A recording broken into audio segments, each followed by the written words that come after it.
பூஜை அறையில் வடகிழக்கு திசையில் வச்சு வழிபடுவாங்க. வீட்டில் அதிர்ஷ்டத்தை கொண்டு வரவும் துர்தஷ்டத்தை தவிர்க்கவும் குபேர பொம்மையை வைப்பதாக சொல்லப்படுகிறது. சிரிக்கும் குபேரன் பொம்மையின் மகிழ்ச்சியான தோற்றமானது நமக்குள் இருக்கும் மன அழுத்தத்தை போக்கி சந்தோஷத்தை தரும். குடும்பத்தில் ஏற்படும் தேவையற்ற பிரச்சனைகள் தீரவும் நேர்மறை ஆற்றல் வீட்டில் உருவாகவும் வீட்டில் கிழக்கு திசையில் நீங்கள் சிரிக்கும் குபேர பொம்மையை வைக்க வேண்டும். இவ்வாறு வைப்பதன் மூலமாக குடும்பத்தில் சந்தோஷமும் ஒற்றுமையும் நிலவும். குபேர சிலையை வீட்டில் படுக்கை அறை அல்லது உணவருந்தும் இடத்துல தென்கிழக்கு திசையில் வைத்தா எதிர்பாராத அதிர்ஷ்டம் கிடைக்கும்.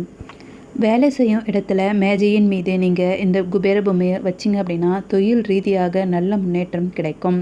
சக ஊழியர்களுடன் சண்டை சச்சரவுகள் ஏற்படாது. மாணவர்கள் படிக்கும் மேஜையின் மீது குபேர பொம்மையை வச்சிங்க அப்படின்னா கல்வி திறன் அதிகரிக்கும். சாதாரண ஒரு பொம்மைக்கு இவ்வளவு சக்தி அப்படின்னு நீங்கள் நினைக்கலாம். இதற்கு